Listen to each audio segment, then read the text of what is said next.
You have three things that keep businesses from growing smartly, generally speaking, and that's inertia, sunk costs, and marginal success. Good morning, everybody. Today, Ruby and I are talking about the implications of changing things and what is stopping companies from making true change in their business to take advantage of the things that are happening in the market, the changes happening with buyers, the optimizations of their own systems and tools and businesses. And it's three things. It's inertia, sunk costs, and marginal success. So really what happens is, and it's very commonsensical, inertia is really hard to overcome. When we're doing things a certain way, change is hard, people don't like change, and so we get stuck. It's inertia. We're doing the same thing that we've always done because it's just easier, because we've always done it. There's no magic there. The challenge is that is a huge Achilles heel for growth in most businesses, because we're not keeping pace with what's going on in the market. And let's be very clear, the market is moving at the speed of light. And that's a real thing. So that's one. Two, sunk costs. We're already invested in some relationship with a consultant, some marketing agency, some sales program or process that we've used, back to inertia forever.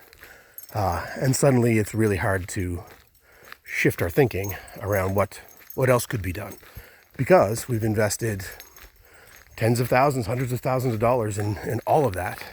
And now somebody's asking us to go in a different direction, and that's not easy. It's not an easy thing to do, and fair enough. So now we have inertia and the sunk costs of doing anything differently when we've already invested heavily in something that is important to us, not necessarily to the customer, but to us.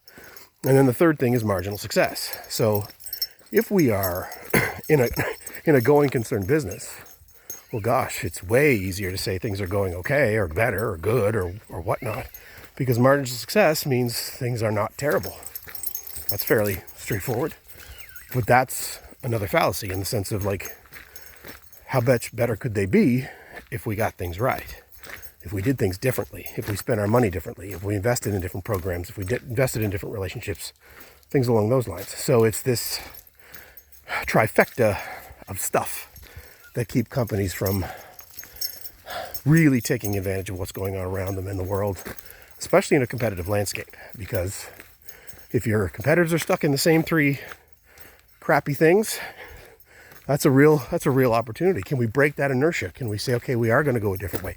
Not overnight. We don't want to change everything. It's not a Band-Aid to be ripped off necessarily, or a light switch to be turned on. It's a volume knob. We're going to change things, and we're going to turn the volume up. And that's a fair approach. Change is hard.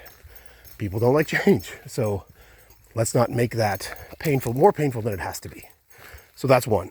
Sunk cost fallacy is just that. It's a fallacy. That money that you spent on whatever in the past is gone. So your sunk cost fallacy, which is a favorite of Seth Godin's, is holding the business back. It is money that has been spent. It was an opportunity that was taken. It's a change to be made. And now we have to decide what that means. If we only go by what sunk costs we've had, nothing would ever change because we would be so dialed in to what's going on with a particular thing that we've invested in. We would never do it. Technology is the poster child for that. No one's keeping pace with the advances in AI and the world of things that have even been invested in the last decade.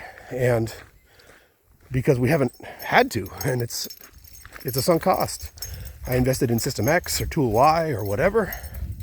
It was expensive. So now I'm going to just ride that train until the wheels fall off. And for most companies, the wheels are falling off. So it's taking that sunk cost out of the model and making sure that we have clear eyes and objectivity into what we're doing in terms of investments. So that's super important. And lastly, that success that we have, that moderate success, that partial success that we have. And for some companies, moderate success is real success. Like, they're super happy with moderate success. But when you take the other two of inertia and sunk costs out of the equation, that goal of success can be much, much higher. because now we're not resting on any laurels. We're not doing things because we have to. We're actually doing things because the market is shifting, the tools are shifting, the money that we're spending is shifting, and now we got to go with it. We got to do what we have to do to make this the most successful business we can.